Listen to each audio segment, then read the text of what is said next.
ಹರಿ ಓಂ ಶ್ರೀ ಗುರುಭ್ಯೋ ನಮಃ. ಲಕ್ಷ್ಮೀನಾಥಸಮಾರಂಭಾಂ ನಾಥಯಾಮುನಮಧ್ಯಮಾಂ ಅಸ್ಮದಾಚಾರ್ಯಪರ್ಯಂತಾಂ ವಂದೇ ಗುರುಪರಂಪರಾಂ. ಶ್ರೀಮಾನ್ ವೆಂಕಟನಾಥಾರ್ಯಃ ಕವಿತಾರ್ಕಿಕಕೇಸರಿ ವೇದಾಂತಾಚಾರ್ಯವರ್ಯೋ ಮೇ ಸನ್ನಿಧತ್ತಾಂ ಸದಾ ಹೃದಿ. ಶ್ರೀ ನಿಗಮಾಂತ ಮಹಾದೇಶಿಕ ವಿರಚಿತ ಶ್ರೀ ಪಾದುಕಾ ಸಹಸ್ರದ 102ನೇ ಪದ್ಯವನ್ನು ಈ ದಿನ ಅನುಸಂಧಾನ ಮಾಡೋಣ. ಇದು ಸಮರ್ಪಣಾ ಪದ್ಧತಿಯ 2ನೇ ಪದ್ಯ. ಪದ್ಯ ಹೀಗಿದೆ: ರಾಜ್ಯಂ ವಿಹಾಯ ರಘುವಂಶ ಮಹೀಪತೀನಾಂ ಪೌರಾಂಶ್ಚ ಪಾದರಸಿಕಾನ್ ಪೃಥಿವೀಂ ಚ ರಕ್ತಾಂ ತ್ವಾಮೇವ ಹಂತ ಚರಣಾವನಿ ಸಂಪ್ರಯಾಸ್ಯನ್ ಆಲಂಬತ ಪ್ರಥಮಮುತ್ತರ ಕೋಸಲೇಂದ್ರ. ಕನ್ನಡದ ಪದ್ಯ ಹೀಗಿದೆ: ಉತ್ತರ ಕೋಸಲದೊಡೆಯ ರಾಮ ತಲೆಮಾರಿನಿಂ ರಘುಕುಲದರಸರಾಳ್ದ ರಾಜ್ಯಮಂ ತನ್ನಡಿಯಲೇ ಒಲವಿನಿಂದಿರ್ಪ ಪ್ರಜೆಗಳಂ ಮತ್ತವನಲ್ಲಿ ಅನುರಕ್ತಳಹ ಭೂಮಿಯಂ ತೊರೆದು ಮನಕ್ಕೆ ಪೊರಮಟ್ಟಿರಲು ಮೊದಲು ನಿನ್ನನಾಶ್ರಯಿಸಿದನದು ಅತಿ ವಿಸ್ಮಯಬಹುದು.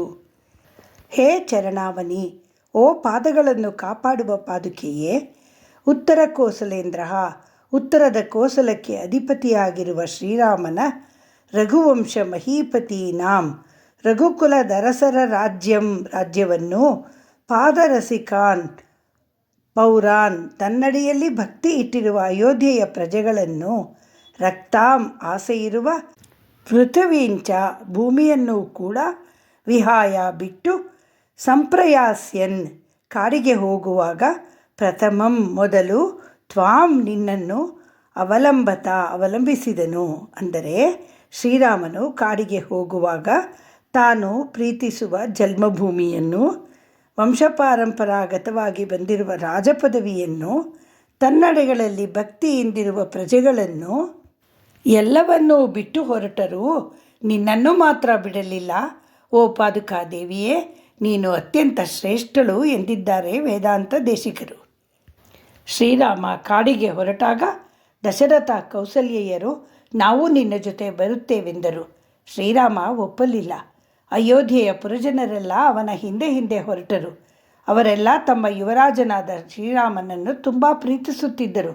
ಶ್ರೀರಾಮ ಬೇಡವೆಂದರೂ ಕೇಳಲಿಲ್ಲ, ಹಿಂದೆ ಹಿಂದೆಯೇ ಹೋಗುತ್ತಿದ್ದರು. ಆಗ ರಾಮ ಸರಯೂ ನದಿಯ ತೀರ ಸೇರಿದ ಮೇಲೆ ರಾತ್ರಿ ವೇಳೆಯಲ್ಲಿ ಎಲ್ಲರೂ ಮಲಗಿದ್ದಾಗ ಮೆಲ್ಲನೆ ಅವರನ್ನು ಬಿಟ್ಟು ವನವಾಸಕ್ಕೆ ತೆರಳಿಬಿಟ್ಟನು. ಮುಂದೆ ಗಂಗಾ ನದಿಯನ್ನು ದಾಟುವಾಗ ಮಂತ್ರಿ ಸುಮಂತ್ರ ತಾನೂ ವನವಾಸಕ್ಕೆ ಬರುತ್ತೇನೆಂದು ಹಠ ಹಿಡಿದಾಗ ರಾಜ ದಶರಥನ ಯೋಗಕ್ಷೇಮ ನೋಡಿಕೊಳ್ಳಿ ಎಂದು ಹಿಂದಕ್ಕೆ ಕಳಿಸಿದನು. ಆದರೆ ಸೀತೆ ಮತ್ತು ಲಕ್ಷ್ಮಣ ನಾವು ಬರುತ್ತೇವೆಂದು ಹಠ ಹಿಡಿದಾಗ ಶ್ರೀರಾಮ ಒಪ್ಪಿಕೊಳ್ಳಬೇಕಾಯಿತು. ಕೈಕೇಯಿಯು ಮಂಥರೆಯ ದುಷ್ಟ ಆಲೋಚನೆಗಳಿಗೆ ಒಳಗಾಗಿ ವಿವೇಕ ಕಳೆದುಕೊಂಡು ರಾಮನಿಗೆ ಉಟ್ಟ ಪಟ್ಟೆ ಪೀತಾಂಬರವನ್ನು ಆಭರಣಗಳನ್ನು ಕಳಚಿಟ್ಟು ನಾರುಮಡಿ ಉಟ್ಟು ಹೋಗು ಎಂದಳು. ನಾರುಮಡಿ ಉಟ್ಟು ವನವಾಸಕ್ಕೆ ಹೊರಟ ರಾಮ ಹೋಗುವಾಗ ತನ್ನ ಜೊತೆ ತನ್ನ ಮಾವ ಕೊಟ್ಟ ಕೆಲವು ಅಮೂಲ್ಯ ವಸ್ತುಗಳನ್ನು ತೆಗೆದುಕೊಂಡನು.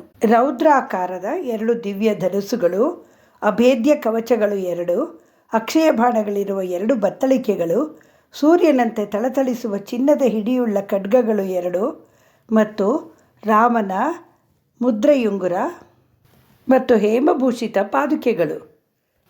ತಾಪಸಿಯಂತೆ ವನವಾಸಕ್ಕೆ ಹೊರಟ ರಾಮ ಇದನ್ನೆಲ್ಲ ಏಕೆ ತೆಗೆದುಕೊಂಡ ಎಂದು ಮುಂದೆ ನಮಗೆ ತಿಳಿಯುತ್ತದೆ.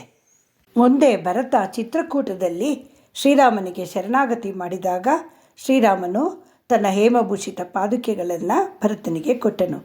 ಶ್ರೀರಾಮನ ಪಾದುಕೆಗಳನ್ನು ಪಡೆದ ಭರತನಿಗೆ ಮನ ನೆಮ್ಮದಿ ದೊರೆಯಿತು. ನಂತರ 13 ವರ್ಷಗಳ ಕಾಲ ಸತತ ದಂಡಕಾರಣ್ಯವನ್ನು ಸುತ್ತುತ್ತಾ ಭಯೋತ್ಪಾದಕ ರಾಕ್ಷಸರನ್ನು ಹುಡುಕಿ ತನ್ನ ಬಿಲ್ಲುಬಾಣಗಳನ್ನು ಉಪಯೋಗಿಸಿ ಹತ್ಯೆ ಮಾಡಿ ಅಮಾಯಕರಾದ ಋಷಿಮುನಿಗಳನ್ನು ಕಾಪಾಡಿದನು. ಅರಣ್ಯಕಾಂಡದಲ್ಲಿ ಶರಣಾಗತಿ ವಿಜೃಂಭಿಸಿತು. ನಂತರ ಪಂಚವಟಿಯಲ್ಲಿ ಸೀತೆಯ ಅಪಹರಣವಾಗಿ ಅವಳು ರಾಕ್ಷಸೇಂದ್ರ ರಾವಣನ ಶ್ರೀಲಂಕೆಯ ಅಶೋಕವನದಲ್ಲಿ ಬಂಧಿತಳಾಗಿ ಅತ್ಯಂತ ದುಃಖದಲ್ಲಿರುವಾಗ ನೆರವಿಗೆ ಬಂದದ್ದು ರಾಮನ ಉಂಗುರ. ಸೀತೆಯನ್ನು ಹುಡುಕುತ್ತಾ ಬಂದ ಹನುಮ ರಾಮ ಕೊಟ್ಟ ಉಂಗುರವನ್ನು ಸೀತೆಗೆ ಕೊಟ್ಟಾಗ ಅವಳಿಗಾದ ಆನಂದ ಅಷ್ಟಿಷ್ಟಲ್ಲ. ಹೀಗೆ ಶ್ರೀರಾಮ ತನ್ನ ಜೊತೆ ತೆಗೆದುಕೊಂಡು ಹೋದ ವಸ್ತುಗಳನ್ನು ಪರೋಪಕಾರಾರ್ಥವಾಗಿಯೇ ಬಳಸಿದ್ದನು. ಅವನ ಪ್ರೀತಿ ಪಾತ್ರರಾದ ಸೀತೆಯೂ ಲಕ್ಷ್ಮಣನೂ ಸಹ ರಾಕ್ಷಸರ ನಾಶದಲ್ಲಿ ಸಹಕರಿಸಿದ್ದರು.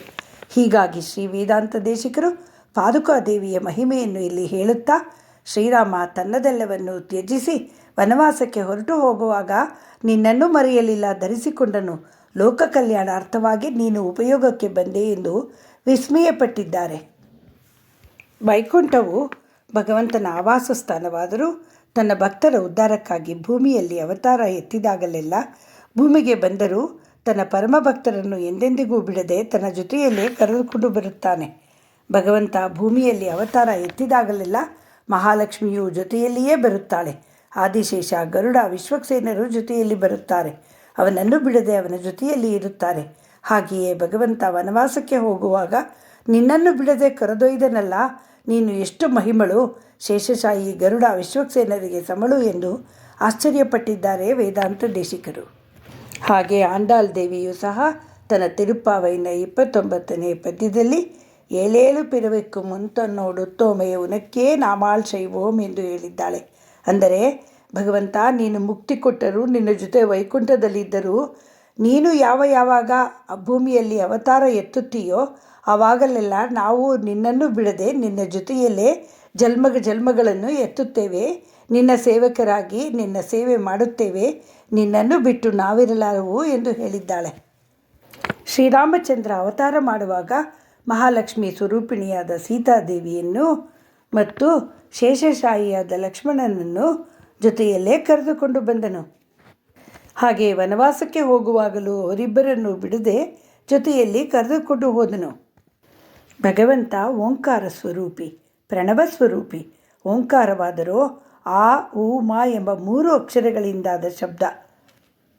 ಈ ಪ್ರಣವ ಶಬ್ದ ಜಗತ್ತಿನ ಎಲ್ಲೆಡೆಯಲ್ಲೂ ಪ್ರತಿಧ್ವನಿಸುತ್ತಿರುತ್ತದೆ.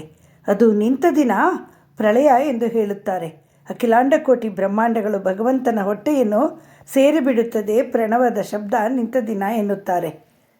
ಆ ಎನ್ನುವ ಅಕ್ಷರ ಭಗವಂತ. ಆದರೆ ಅಕ್ಷರ ಎಂದರೆ ನಾಶವಿಲ್ಲದ್ದು, ಕ್ಷರ ಎಂದರೆ ನಾಶ. ಉ ಲಕ್ಷ್ಮೀವಾಚಕ, ಮಾ ಜೀವಾತ್ಮನನ್ನು ಪ್ರತಿನಿಧಿಸುತ್ತದೆ. ಶ್ರೀಮದ್ ವಾಲ್ಮೀಕಿಗಳು ತಮ್ಮ ರಾಮಾಯಣದಲ್ಲಿ ಭಗವಂತನ ಓಂಕಾರ ಸ್ವರೂಪವನ್ನು ಶ್ಲೋಕವಾಗಿ ನಮಗೆ ದರ್ಶನ ಮಾಡಿಸಿದ್ದಾರೆ.